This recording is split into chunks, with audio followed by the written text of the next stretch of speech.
turn of the 21st century will forever be remembered as the plunge into the seemingly endless sea of instant and constant capturing and sharing of every single moment with everyone, everywhere.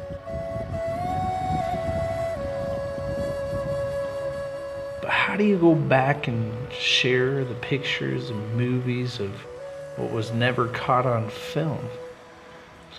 How do you capture into a digital frame what is no longer there? How do you convey the beauty of a people, of a place now gone? When the goddess leaves you again, and she will make your way back to your ship, and I'm waiting still. Dry your anchors, men of wars, and row, row, row. This is the first recording of Origins of Originative. The tracking there, the time at the studio, the opening of the studio, the stories that were surrounding my coming together with Mr. Carl Bringle to fashion the incredible project of building community within a world and a society that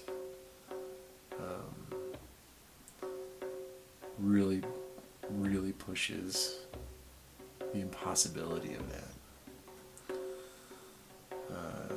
I don't know that either Carl nor myself understood the gravity of what we were getting into, but when I think about tracing all of this back to perhaps the first written account of it was in a list of 101 things that I wanted to do before I die, that a young apprentice of mine, a young employee of mine at a coffee shop that I was running in Idaho Springs, Colorado, Julie North, had introduced me to this challenge. And when she told me all of the reasons that she was doing it, I thought it might be an interesting exercise. Number 16 on that list is opening my own alternative school.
We had finally drawn up schoolhouse. It was called the Santa Sophia Schoolhouse Proposal. And I went in already for a board meeting. Top-notch educators of Esparza. They had started a school. Love them dearly. But there are some funny things in life. None of them were ready for this 12-page document that broke down every single aspect of learning and development. You know, of course, the things they were expecting along the lines of language, but nutritional changes that the school needed to make.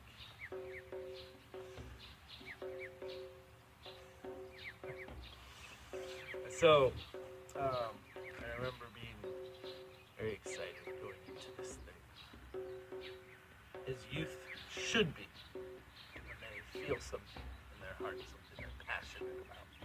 And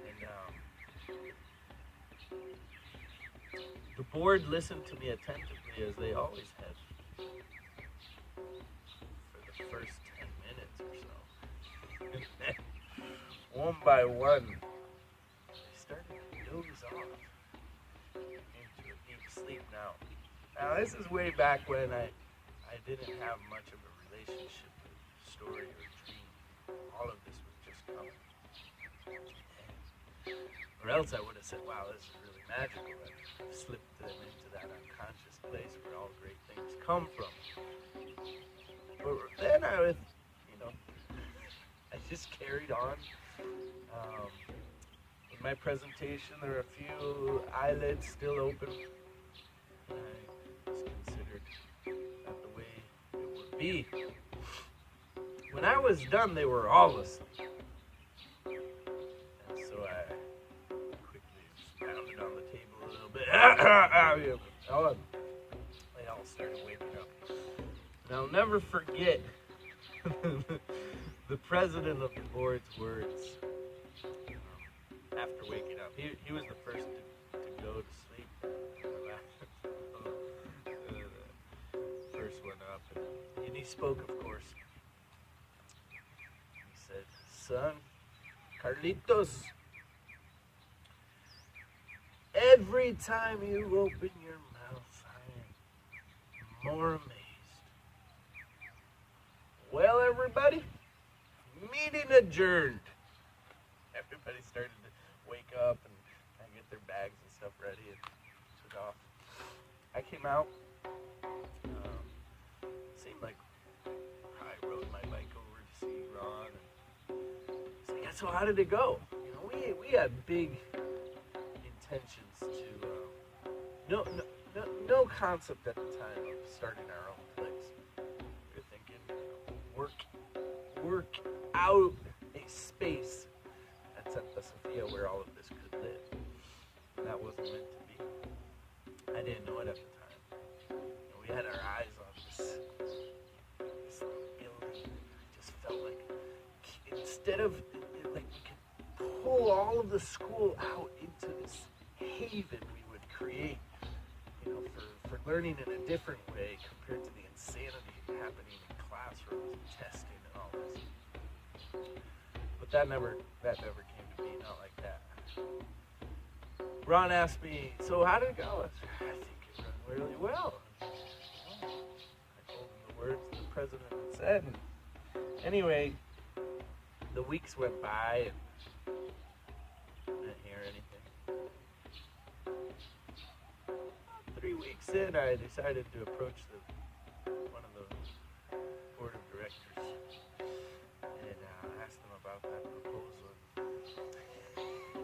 Not surprisingly, couldn't quite remember what I was talking about. Needless to say, we regrouped and decided it was time to tear off our diapers and start walking like toddlers into the world of setting up our own school.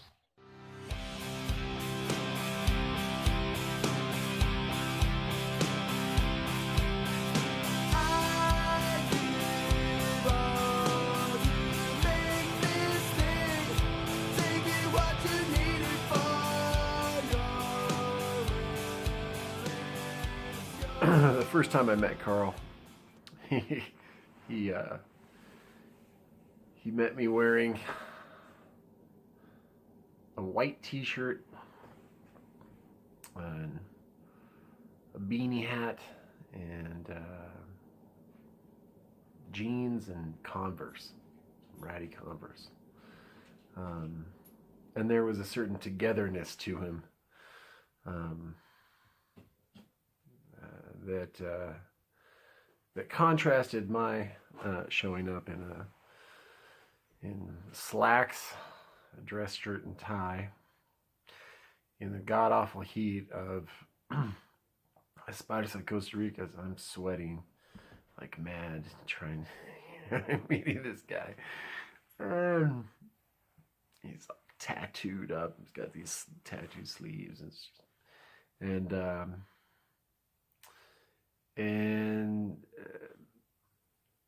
I could tell very quickly that that we spoke, that we could speak the same language here, and yet it took some time for the both of us to really begin to investigate each other in a way that could lead to where it did. And that has to do with a lot of a lot of past experiences that Carl had with gringos, and the fact that my being in Costa Rica was not as it was a learning opportunity, more than it was a form of escape. Although there was undoubtedly that aspect, but decidedly very different because I had a family than the typical expat working traveler trying to see the world and on a shoestring. So after several nights of poker with gringos and trying to desperately to pick up Spanish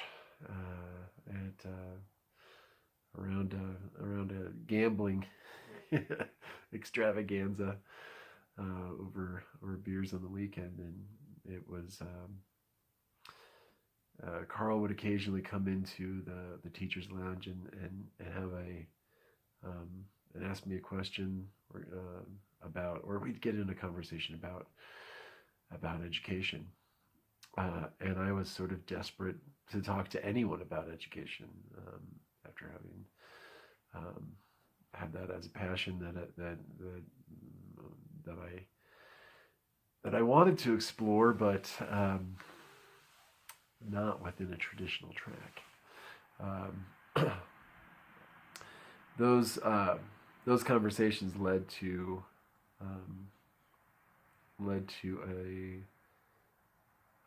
an agreement to meet in the early morning prior to some extracurricular classes that we were teaching on Saturdays, and we began to meet earlier and earlier. We met a half an hour earlier each week, so that eventually we would meet the entire night long. And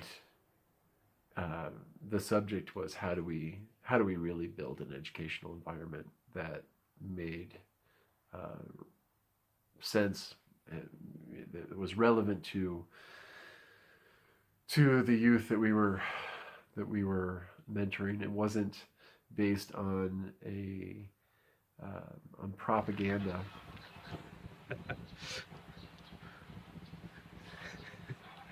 The 4 a.m.s.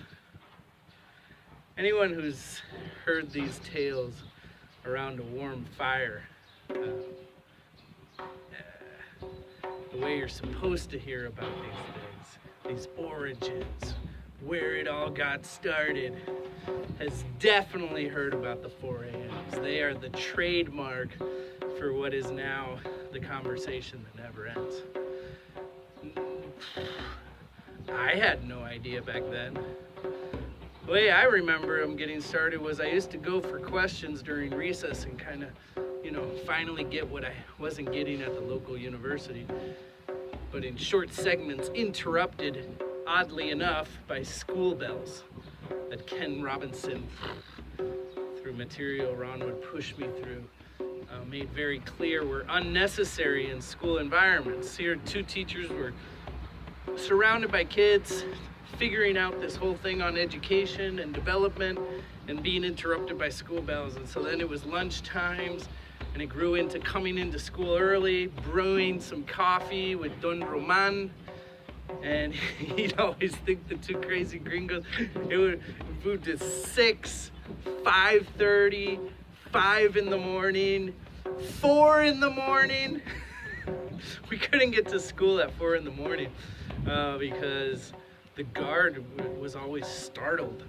And it was just kind of disrupting his, I don't know, nodding routine.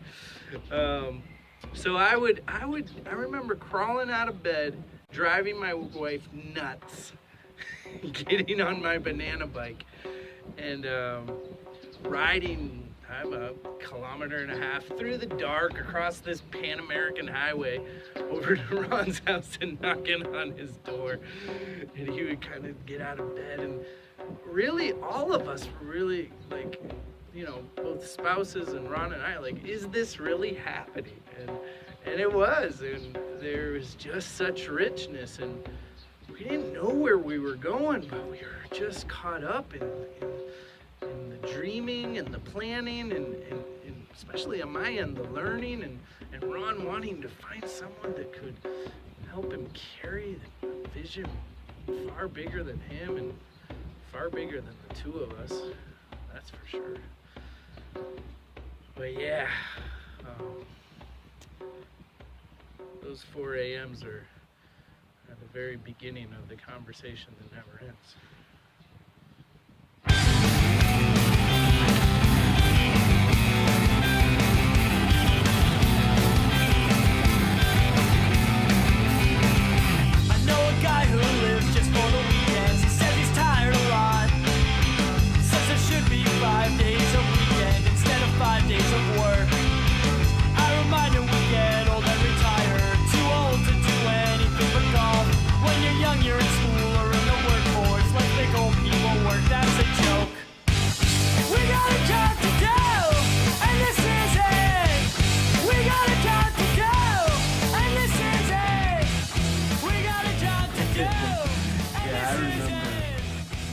I remember receiving a resume for an overly qualified candidate for an ESL teaching job in Esparza.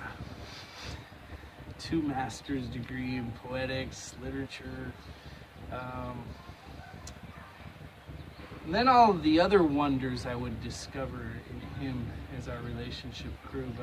But at the time, the resume, his articulation in the meeting, and his outfit. Now, that was a strapping, tall stud ready for the job. Except he was over sweating.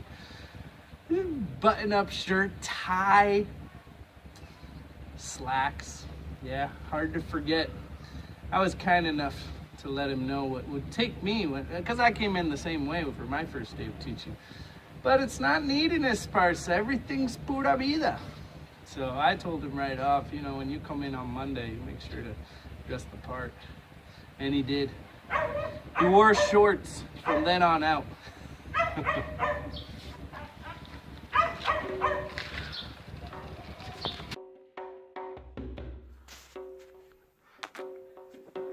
The first job I liked. The first job that I felt like allowed me to have a deep, meaningful relationship with the community around me. The first place that I really understood that there was a community that was probably bigger than me, my high school friends, and the small world of suburbia was actually a coffee shop. As cliche as it might sound. So I not only learned a craft, I learned about people.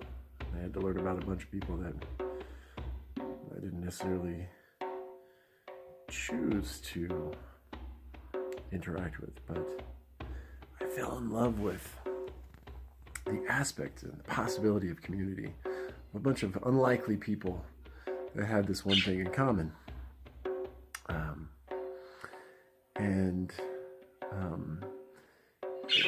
This space that was based on creation. We brewed the coffee every morning. We created products for people. And they were signature. It was everything differentiated for each customer. So much so that like a bar, you know a person's drink.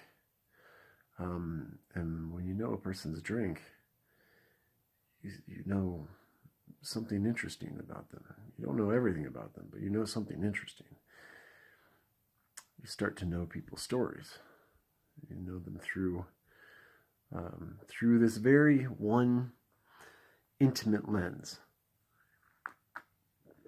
Now,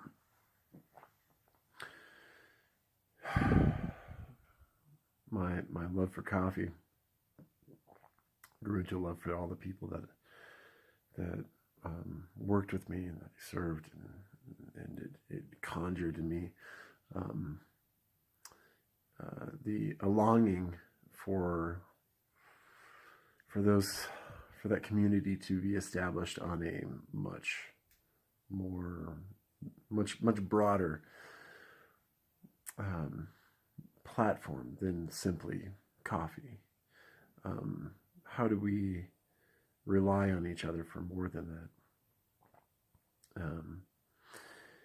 When we're sitting together, sharing a cup of coffee, or sitting down sharing a great meal, or a couple drinks in the evening, or a nice veranda in the sunset, we have these moments where we feel like we can, we have the time to get to know each other a little bit more. 3, 4. You were the one to say I sing too loud, to crowds too proud to hear the sound, the subtle whispers my younger heart misunderstood. Put my foot inside the sea. Should have known the ashes. I'm older now. My heart still pounds the same. I'm less concerned now with people caring. Quicker yet to learn from you. But are you listening? When I was a young man, I bit my tongue.